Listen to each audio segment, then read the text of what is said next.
দেখুন ভিউয়ার্স, ফুলকপির পকোড়াগুলো আমি মুচমুচে টেস্টি। আপনারা অবশ্যই চালের গুঁড়ো যদি না থাকে কর্নফ্লাওয়ার হবে।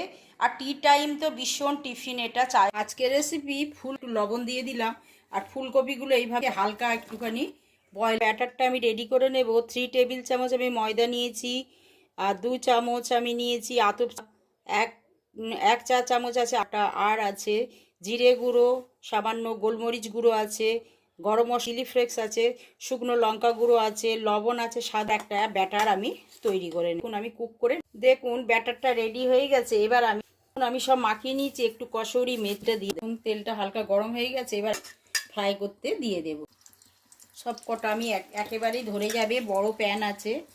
সবটা আমি আস্তে আস্তে উল্টে দেব। ভিউয়ার্স, আমি একটু ডিপ কড়াইয়ে দিয়ে দিয়েছিলাম, ফ্রাইটা হয়ে গেছে। এবার আমি তুলে নিয়ে সার্ভ করে দেবো। দেখুন কি